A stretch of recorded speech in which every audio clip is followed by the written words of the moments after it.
Hai, apa kabar konco-koncoku kabeh? Yes, polemik bandara ilegal Morowali mencerminkan benturan antara kepentingan industri strategis, nikel, investasi asing, dengan kedaulatan negara.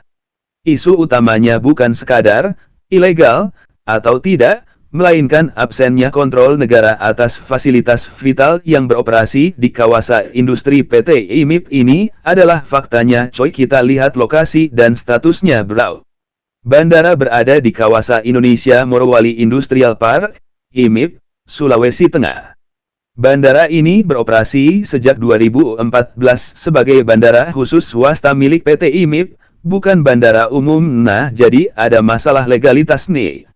DPR menilai bandara ini ilegal karena beroperasi tanpa pengawasan negara, tidak ada bea cukai, imigrasi, maupun otoritas penerbangan. Berikutnya adalah misinformasi publik. Ya, banyak warganet mengira bandara ini diresmikan Jokowi.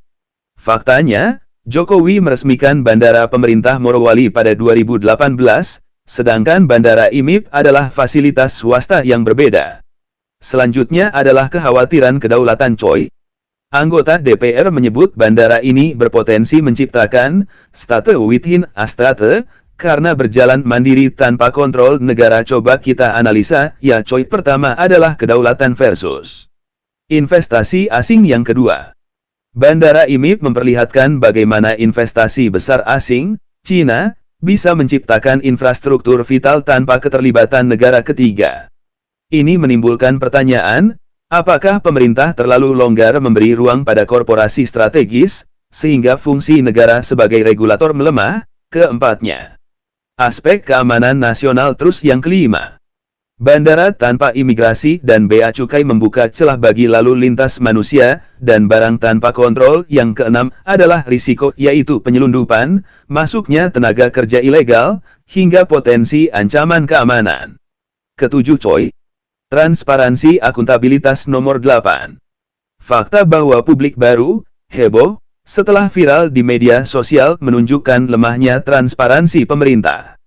Nomor 9. Negara tampak reaktif, bukan proaktif, dalam mengawasi fasilitas strategis. Nomor 10-nya yaitu simbol elite impunity. Berikut nomor 11. Kasus ini bisa dibaca sebagai contoh impunitas korporasi besar. Aturan negara bisa dinegosiasikan atau diabaikan jika berhadapan dengan kepentingan ekonomi strategis. Dan yang terakhirnya adalah bandara IMIP menjadi metafora infrastruktur privat yang berjalan seolah di luar republik dalam dimensi sosial politik, coy. Media framing isu bandara ilegal dipicu oleh framing media sosial yang mencampur adukkan bandara pemerintah dan bandara swasta. Ini menunjukkan bagaimana narasi publik bisa menggeser fokus dari substansi ke sensasi. Dan respons DPR, kecaman DPR lebih bernuansa simbolik menegaskan kedaulatan, namun belum jelas tindak lanjut konkret. Sedangkan dilema pemerintah yaitu menutup bandara bisa mengganggu rantai pasok nikel, strategis bagi ekonomi dan transisi energi global. Membiarkannya beroperasi tanpa kontrol merusak legitimasi negara. Yes, jadi begini, coy. Kasus bandara IMIP Morowali bukan sekadar soal ilegalitas administratif, melainkan cermin rapuhnya kontrol negara atas investasi strategis. Ia menyingkap dilema klasik, apakah negara berdaulat atas tanahnya, ataukah korporasi besar yang memegang kendali? Dan pertanyaan kritis yang muncul, apakah pemerintah berani menegakkan aturan di hadapan kepentingan industri nikel yang menopang ekonomi nasional, atau justru memilih kompromi yang melemahkan kedaulatan? Selanjutnya, coba kita bedah lebih jauh dari sisi politik luar negeri, coy. Misalnya bagaimana dominasi investasi Cina di Morowali membuat negara takluk secara diam-diam. Oh, baik, coy. Mari kita bedah lebih jauh dari sisi politik luar negeri dan dominasi investasi Cina di Morowali. Kita masuk dalam dimensi politik luar negeri. Cina sebagai investor strategis. Sedangkan Morowali adalah pusat industri nikel terbesar di Indonesia, dikuasai oleh PT IMIP yang merupakan joint venture antara perusahaan Indonesia dan Tsingshan Group, Cina. Tentu kita tahu semuanya, coy, bahwa nikel Morowali sangat penting untuk rantai pasok global baterai kendaraan listrik. Ini artinya, kepentingan Cina di sini bukan sekadar bisnis, tapi bagian dari strategi geopolitik energi. Pertama adalah ketergantungan ekonomi Indonesia, yang keduanya pemerintah Indonesia mendorong hilirisasi nikel sebagai kebijakan nasional. Namun, realisasi di lapangan sangat bergantung pada modal dan teknologi Cina. Dan akibatnya, posisi tawar Indonesia melemah, negara membutuhkan investasi, sementara investor asing bisa menekan regulasi, termasuk soal infrastruktur seperti bandara. Keempat, bandara sebagai simbol enklave asing.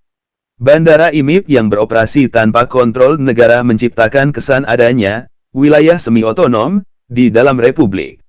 Dari perspektif geopolitik, ini berbahaya, seolah ada mini state yang tunduk pada kepentingan korporasi asing, bukan pada hukum nasional. Implikasi diplomasi pemerintah Indonesia cenderung berhati-hati, menindak tegas bisa merusak hubungan dengan Cina, yang merupakan mitra dagang utama. Sebaliknya, membiarkan bandara beroperasi tanpa kontrol memperlihatkan kompromi kedaulatan demi menjaga arus investasi. Yes, begini coy, kedaulatan yang dinegosiasikan, yaitu kasus ini menunjukkan bahwa kedaulatan negara bisa ditawar ketika berhadapan dengan kepentingan ekonomi global.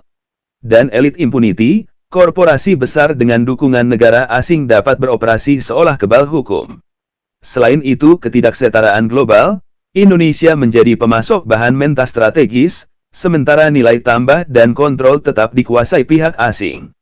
Jadi seperti ini coy, bandara IMIP Morowali bukan sekadar isu lokal, melainkan cermin relasi asimetris Indonesia dan Cina. Ia memperlihatkan bagaimana investasi asing bisa menciptakan ruang yang nyaris lepas dari kontrol negara. Pertanyaan kritisnya, apakah Indonesia sedang membangun kedaulatan energi, atau justru menjadi enklave ekonomi dalam orbit geopolitik Cina? Lalu bagaimana nikel Morowali menempatkan Indonesia di persimpangan antara kedaulatan nasional dan ketergantungan pada Cina? Okelah coy, ayo kita tarik analisa ke level politik global energi dengan fokus pada nikel Morowali sebagai simpul geopolitik. Nikel Morowali dalam peta energi dunia. Nikel adalah komponen utama baterai kendaraan listrik, EV. Permintaan global melonjak seiring transisi energi bersih. Indonesia adalah produsen nikel terbesar dunia, dan Morowali adalah epicentrum hilirisasi. Cina menguasai rantai pasok EV global, dari bahan mentah hingga manufaktur baterai. Investasi besar di Morowali memperkuat kontrol Cina atas sumber daya strategis. Adanya relasi asimetris Indonesia-Cina ini menimbulkan ketergantungan teknologi modal. Indonesia punya bahan mentah, tapi teknologi smelter dan modal datang dari Cina. Artinya, hilirisasi yang digadang sebagai kedaulatan energi justru memperdalam ketergantungan. Bandara IMIP sebagai simbol bandara swasta yang beroperasi tanpa kontrol negara mencerminkan enklave ekonomi asing. Ini bukan sekadar soal penerbangan, tapi simbol bagaimana infrastruktur vital bisa dikuasai korporasi asing demi kelancaran rantai pasok global. Dilema diplomasi. Indonesia ingin tampil sebagai pemimpin transisi energi, tapi realitasnya bergantung pada Cina. Menegakkan aturan di Morowali bisa mengganggu investasi, sementara membiarkan bandara ilegal beroperasi merusak legitimasi negara. Selanjutnya, implikasi global. Nikel Morowali menempatkan Indonesia di jantung perebutan energi bersih. Namun, kontrol strategis lebih banyak di tangan Cina. Indonesia berisiko menjadi penyedia bahan mentah dalam orbit geopolitik Cina, bukan aktor berdaulat. Kasus bandara ilegal memperlihatkan bagaimana isu lokal bisa membuka mata publik tentang relasi global yang timpang. Bandara IMIP Morowali adalah mikrokosmos dari geopolitik energi global. Di satu sisi, Indonesia bangga sebagai raksasa nikel, di sisi lain, kontrol atas rantai pasok dan bahkan infrastruktur vital justru dimiliki investor asing. Pertanyaan besarnya adalah apakah Indonesia sedang membangun kedaulatan energi untuk masa depan, atau sekadar menjadi enklave strategis dalam proyek transisi energi global yang dikendalikan Cina.